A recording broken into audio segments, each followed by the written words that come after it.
ಸಹಜ. ಅಲ್ಲಿ ಸಾರ್ವಜನಿಕರಿಗೆ ಸಂದೇಶವನ್ನು ಕೊಡಬೇಕಾಗಿದೆ. ಯಾಕೆಂದರೆ ಅವ್ರ ಪಕ್ಷದ ಒಂದು ಒಳ ಒಪ್ಪಂದಗಳು ನಮಗೆ ಹಿಂದೆ ಮಾತುಕತೆ ಆಗಿತ್ತು ಅಂತೇಳಿ DCM ಅವರು ಹೇಳ್ತಾರೆ, ನಾನೇ 5 ವರ್ಷ ಅಂತೇಳಿ ಸಿದ್ದರಾಮಯ್ಯವರು ಹೇಳ್ತಾರೆ.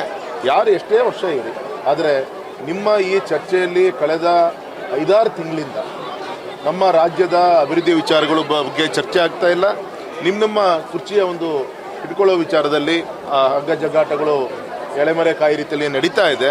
ಟೋಟಲ್ ಅಡ್ಮಿನಿಸ್ಟ್ರೇಷನ್ ಸಾಕಷ್ಟು ಹೊಡ್ತಾ ಆಗಿದೆ. ಇವತ್ತು ನಿಮ್ಗೆ ಗೊತ್ತಿರ್ಬೋದು, ಇವತ್ತು ಮೆಕ್ಕೆಜೋಳ ಖರೀದಿ ಕೇಂದ್ರ ರೈತರು ಬೀದಿಲಿ ಬಿದ್ದಿದ್ದಾರೆ, ಭತ್ತದ ಖರೀದಿ ಕೇಂದ್ರಗಳು ಓಪನ್ ಆಗಿದೆ, ಆದರೆ ತಾಂತ್ರಿಕವಾಗಿ ಅವ್ರಿಗೆ ಏನು ಸಿಗ್ತಾ ಇಲ್ಲ. ಇವತ್ತು ಫ್ಲಡ್ ರಿಲೇಟೆಡ್ ಇನ್ನೂ ಕೂಡ ಫಂಡ್ ಮುಚ್ಚುವಂಥ ಕೆಲಸ ಆಗಿಲ್ಲ. ಇವತ್ತು ಯಾವುದೇ ರಸ್ತೆಯ ಗುಂಡಿಗಳನ್ನು ಮುಚ್ಚುವಂಥ ಕೆಲಸ ಆಗಿಲ್ಲ.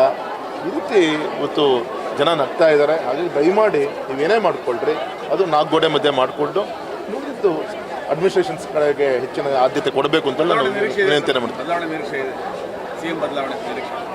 100% ಆಗುತ್ತೆ. ಇನ್ನು ನಾವು ನಿಮ್ಮ ಪತ್ರಿಕೆ ಮುಖಾಂತರ ನೋಡಿದ್ದೀವಿ, ಸಂಕ್ರಾಂತಿ ಹಬ್ಬ ನಂತರ ಅಂತೇಳಿ ಮತ್ತೀಗ ಅಂತೆಗಳು ನೋಡಿ ವೇಟ್ ಅಂಡ್ ಸಿ. ನಮಗೇನು ಸರ್ ಯಾರಿದ್ರೇನೋ ನಮ್ಮ ರಾಜ್ಯಕ್ಕೆ ಒಂದು ಒಳ್ಳೆ ಆಡಳಿತವನ್ನು ಕೊಡಬೇಕು ಅಂತ ನಾನು ಒತ್ತಾಯ ಮಾಡ್ತೀನಿ.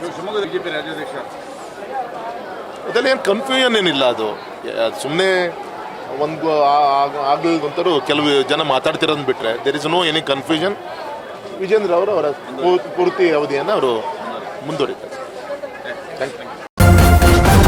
ನ್ಯೂಸ್ ಫಸ್ಟ್ ನಿರ್ಭೀತಿಯಿಂದ ನಿಮ್ಮ ಪರವಾಗಿ.